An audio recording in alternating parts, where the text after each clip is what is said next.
thank you for reading that. So I'm going to ask you, first of all, is this story or situation involving Jesus familiar to you? Have you read this story before? Yes? Yeah? All right. Well, that's a good start then. That's a good start. All right. So I understand that there is a miracle involved in this story, and that's fine and fair game. But what would you say is or are the main point or main points, lesson points of this situation that we just read? What can we learn from this experience? That you can do all things if your faith is strong enough. All right. One offering that we have, the brother says that one thing that we can learn from this is that we can do all things if our faith is strong. Is that right? All right. What do the rest of you say? Do you agree with that sentiment? Do you see it differently? What can we learn? What lesson or lessons can we learn from this? We have one on the table that we can do all things if our faith is strong. Anything else we can learn? Do you agree with that? Do you disagree? What do you think? The disciples were with Jesus, seeing all these things happening, all the miracles happening, and they still lacked the faith to heal this little boy. Okay. And the father knew through his faith that getting the son to Jesus would make these seizures go away. Okay. So, so Melissa says that we see here where the disciples are struggling with their faith. Is that right? I see you, Brother Keith. So the disciples are struggling with their faith, but yet we have this father who, on behalf of his son, is coming, sort of pleading with Jesus, and so he seems to be faithful, right? The father seems to be faithful, but the disciples don't. Is that your point? The father knows exactly how to get the boy healed. The disciples don't seem to know how to get that done. They know how to do it, it's just they're lacking part of it. Okay. She says they know how to do it, but they're lacking part of it. All right, this is good. Brother Keith, what do you want to add, sir? Just to follow up with what Melissa said, I believe that we see that Jesus has more ability and, of course, more knowledge than his disciples, even though they have been with him for that many years. They still haven't progressed to where Jesus probably was. So I'm going to repeat that. So, and if I mess it up, let me know. So it sounds like the part that I heard for sure is that it appears that the disciples have not progressed, I guess, in their spiritual growth, certainly as much as Jesus would have wanted them to by this point. Is that right? That's what I think. Okay. All right. All right. And by the way, when you say haven't progressed, progressed in what sense? I think they have I'm not going to say knowledge, but I think they do acknowledge that Jesus is Christ. I think they all buy into that. Okay. But they don't buy into what's going to happen, as he just got through saying. Yeah. I'm going to be put in the grave. Right. Killed and put in the grave. Right. And raised. Right. And then raised from the dead. I don't think that they have that leap yet to understand that. You know, if they did, Yeah. they would have been waiting outside the tomb when Jesus was taken. Interesting point. So I'm going to repeat that. So Brother Keith says, so in terms of their progression or lack of progression, Brother Keith says that it seems clear that they acknowledge who he is. They understand that he's the Son of God. They understand that he's the Messiah, but they haven't quite wrapped their minds around or made the leap, I think is the way you said it, to the fact that part of his ministry includes him dying, but also rising again from death, right? They haven't quite gotten there yet. Got it. 1 second. All right. Anyone else? So again, we've read this passage. This is all good feedback, by the way. I'm just asking you, what do you think we can learn, or what lesson or lessons from this experience can we learn? We have a couple offerings on the table so far. One is that we can do anything as long as our faith is strong. We also we have heard comments about, just looking at and learning about the lack of maturity of the faith of the disciples at a certain point, and also the lack of progression that the disciples have made in terms of fully understanding, completely understanding who Jesus is. Anything else you think we can learn from this passage? Keith, sir. Yes, sir.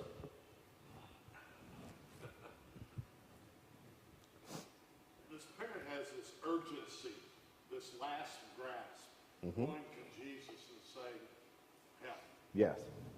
He's looking at Jesus as the salvation of his child. Yes. Okay? Yes. The apostles are one step removed. It's not their child. Mm-hmm. Okay? And so in life, I mean, we've seen Hollywood dramatize this kind of thing where doctor, do something. We've seen lots of examples in society. Mm-hmm. And the apostles, I don't know, step over that line until they see Jesus raised. Mm-hmm. Mm-hmm. Okay? Mm-hmm. It's, we deal with people where, a brother speaks to another brother and says, I really need help. Mm. And you go to that empathy and that, I can't help you. And the only thing we can do Mm-hmm. is turn it over to Jesus. Mm-hmm. And so I see that in this story and in your question, Mm-hmm. but I don't know how to communicate what I think I'm feeling and thinking. Okay. All right. This is all good. So we're going to keep. Thank you for that. We're going to keep going then. So I agree with everything that I've heard. I think these are good things to land on. I want to laser focus our attention just on a couple parts of this passage to see if we can see a little bit more of ourselves in it.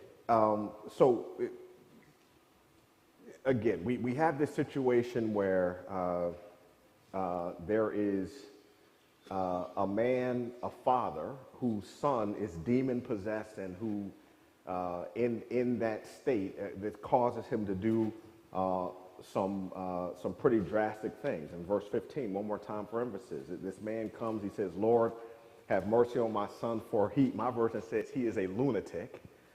And is very ill, for he often falls into the fire and often into the water. Now that alone is some pretty erratic behavior. So this demon is causing this young boy to do some pretty erratic things, falling into fire, falling into water. I want you to notice in verse 16, and again, it's already been picked up, but in verse 16, this man goes on to say that I brought him to your disciples and they could not cure him. So as Melissa pointed out, the first engagement here was for Jesus' disciples to kind of have first crack at this thing, and they couldn't do it.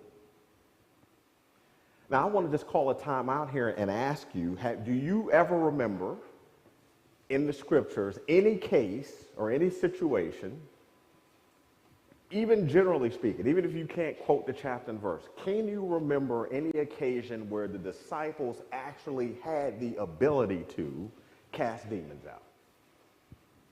Anyone? Have the disciples ever had that ability to do that? Ricky Stanley is nodding his head yes, they have had the ability. Okay, you have an amen, Ricky. Any others of you recall when any, just generally speaking, where the disciples have had the ability to do that? Okay. Well, let me just remind us that not only, yes, did they have the ability to do it, they had the ability to do it prior to this occasion. Where are we right now? Matthew chapter what? What chapter are we in? 17. Flip backwards to chapter 10. Let's just start there. I need another reader, please. Jerry Trauber read for us the first time. I need someone else to read. Brother Mark, long passage, Brother Mark. So Matthew chapter 10. Actually, we'll Let's do 1 through 8, please, of Matthew 10.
Excellent.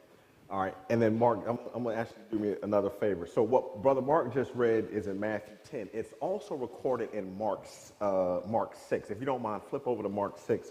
I'm going to ask you to read one more time. Same event, but we'll just see how Mark says this. If you don't mind, 7 through 13 of Mark chapter 6, please.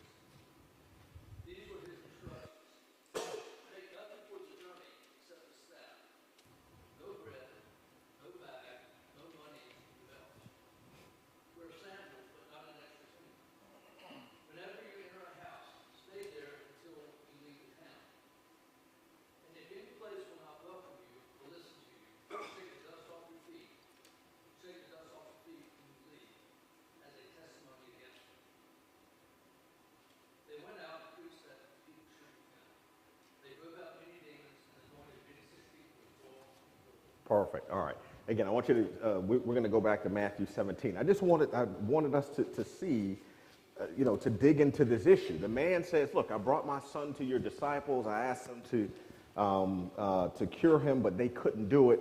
And again, I just want to point out that this is not the disciples' first crack at this thing. They actually had done this before.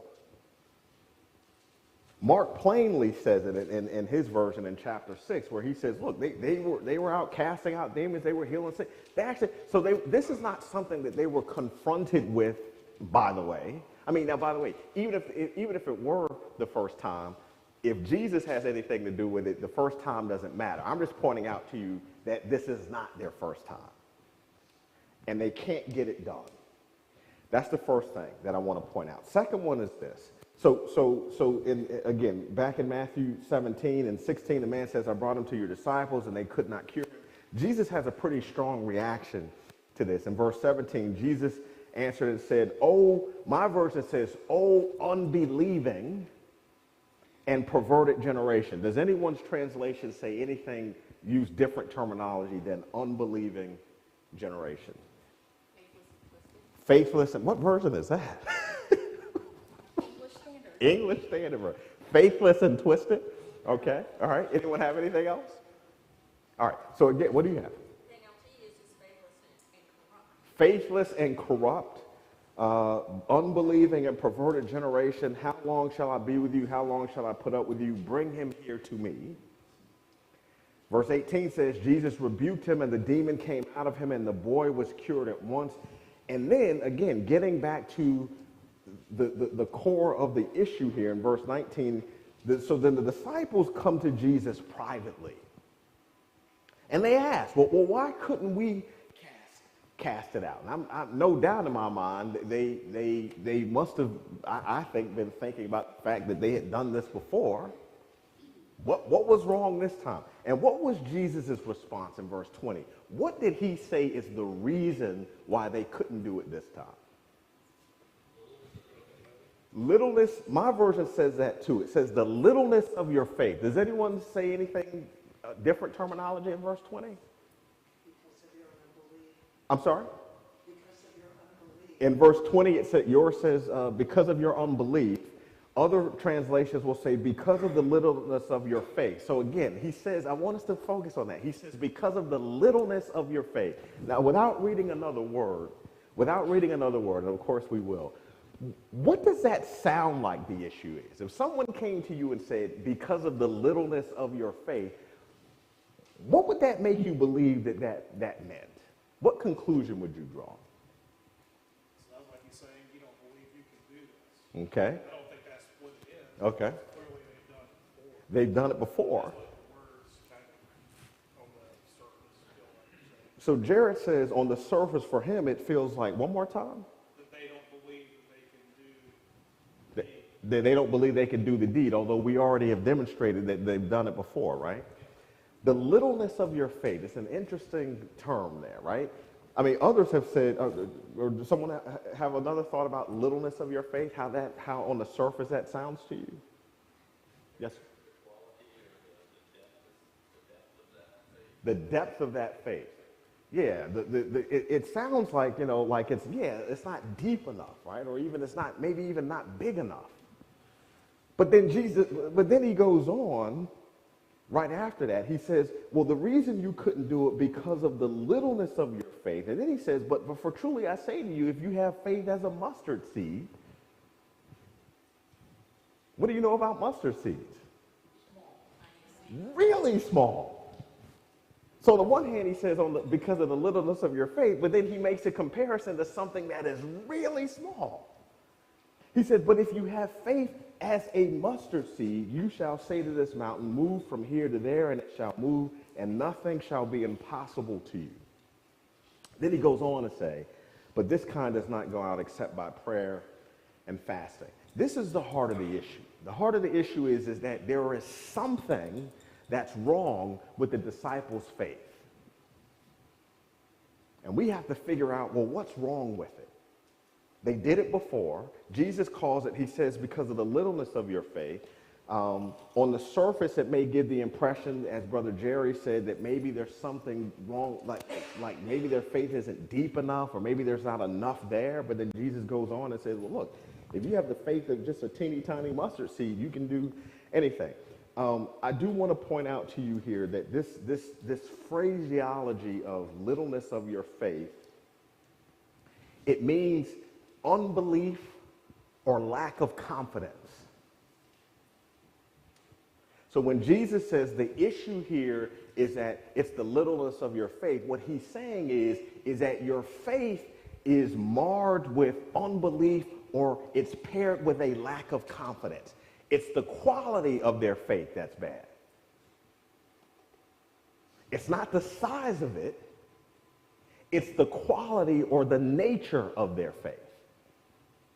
That's the issue. Now, the reason I know that, number one, there are some translations that do a better job, and it says, as Sister Kathy says in verse 20, has rightly translated it because of your unbelief. I will point out to you that in verse 17, where Jesus says, "O unbelieving generation," that word unbelieving, and then in verse 20, that phrase, littleness of your faith, same Greek root word. Both of them are talking about unbelief. So now we're isolating the issue here. The issue here is that there's something wrong with the quality of their faith. Their faith lacks confidence, and their faith is paired with unbelief. And that is the problem. Yes, sir.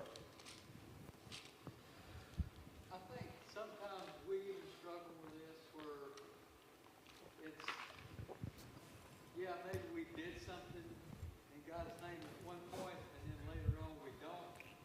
And I was thinking about this in chapter 10 when they're out on their own. Jesus is not there. They have the ability to do it, and they realize, well, it's us. Right. And so does some of that success become faith in their own ability? Wow. As opposed to maybe God giving it to them. Wow. Maybe they get a little more comfortable with that. And here they're That's interesting. Jesus, and Jesus is saying, okay, so yeah, you've done it before, but was your faith in the right spot? Mm. Was your faith in actually God's gift to you and God doing it, Mhm. or was it more in your own ability? Interesting. That's interesting. I got one ahead of you. One ahead, Brother Stephen. I'll come right to you. Yes, sir. But actually, before Brother Stephen, I mean, but that is very interesting. So just to recap, plus for those who are participating online. So it sounds like, Brother Ricky, you're calling it the question like, did they maybe fall in the trap of having more faith in their own ability versus the ability that God has given them? Is that essentially your? Yep. All right. Thank you. That is a very interesting thought, Brother Steve.